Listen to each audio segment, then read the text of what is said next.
It's a 2-year commitment, it's actually 27 months, so a little over 2 years. And volunteers, Americans who are willing to go and spend 2 years in another country working and living amongst the people there as the people live, go through this rigorous application process, and then you're accepted and offered a position in one of the countries. So I was over there teaching. I taught in a high school. I taught biology and English, because at university I studied biology and English, so that qualified me to be able to teach those subjects abroad. Let me talk a little bit more about the Peace Corps first. There's 3 main goals that are the goals still from 1961. They haven't changed. The first goal is helping interested countries meet their need for trained men and women. So the country of Lesotho, where I was, says, hey, Peace Corps, we need teachers, so the Peace Corps gives them teachers. Or they say, hey, we need healthcare workers, give us healthcare workers. The goals 2 and 3 deal with a cross-cultural aspect of living and being abroad. The first is to help promote a better understanding of Americans on people served. So sometimes people in other countries, they think badly of Americans, or they have this warped view of what America is like. They watch MTV, or they watch these reality shows, and so it's kind of showing them what real Americans are like, not just what they see on TV. The other one is helping promote a better understanding of the people served on the part of Americans. So what I'm doing today, I'm telling you about the Basotho people with whom I live. I was in Lesotho. It is pronounced Lesotho, not Lesotho. A lot of people pronounce it incorrectly, but that's okay. Has anyone heard of Lesotho before? Raise your hand. Nice. We got one. All right. Thank you.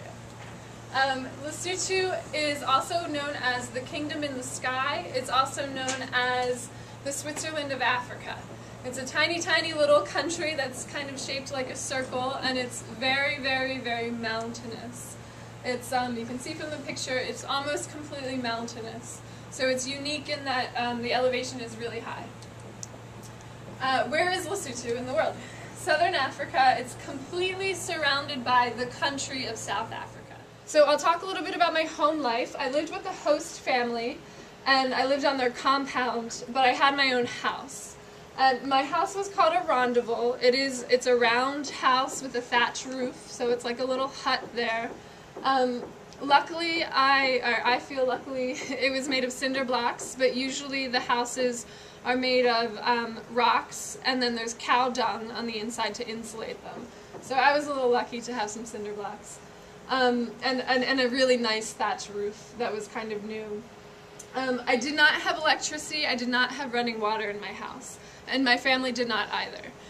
So no running water. We used pit latrines out in the back there, and then there was a pump up this hill here that I would go and get my water from. Usually every day, sometimes every other day, depending on how much water I would use. In the back you can see stones that are placed in a circle, and that's the corral where my ndate, which means host father, he kept the cattle at night. And in front of the house there to the left is the garden that my May would kind of take care of. There's a dog there in front of my house, and she was one of 5. We had 5 dogs. And the dogs there are considered guard dogs. The relationship that the people have culturally with their animals is that animals have a function. They're not pets. They're not lovey like kind of things. They have a function in your lives, and the dog's function is to help herd the cattle, and also for protection.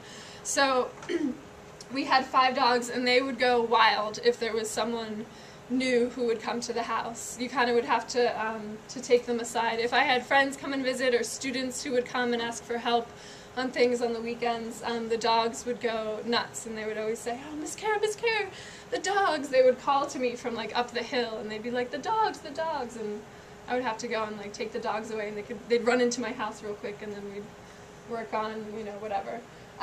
Because I didn't have electricity, you can see in this picture a little tri-paneled solar paneled thing.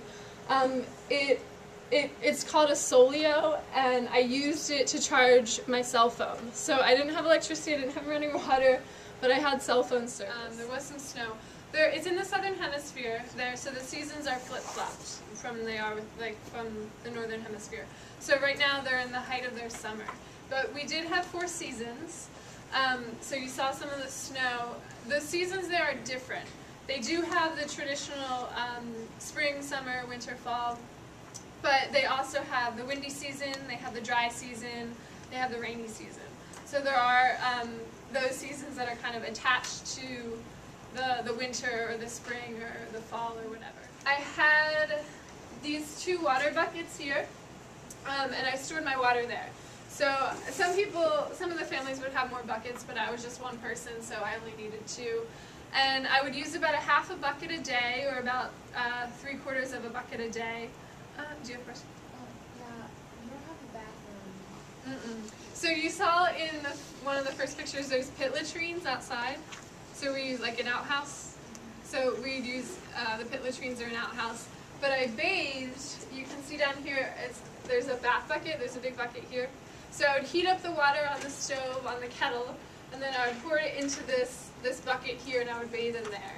And then I had another big round bucket that sometimes I would make a bath, but only if there was a lot of water at the time. Where did you get the water? There, behind my house, there's a hill that you walk up, and then there's a pump at the top of the hill that I could use. And there's another pump on the other side of my house that I would use for washing my clothes. So I had to hand wash all of my clothes.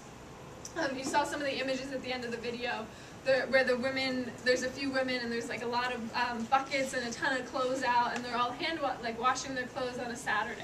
And that's just kind of like a community thing. Not everyone washes their clothes on a Saturday, but a lot of them do, and it's just kind of like the women go and they wash together and they talk, and it's just sort of like this gathering of the women who do that, which is just nice. Did you have a dog? I did. In the video, the dog that's laying there, the small one, she's not dead. She's just taking a nap. I know, she looks kind of morbid. No, she liked to lay in my house in the sun.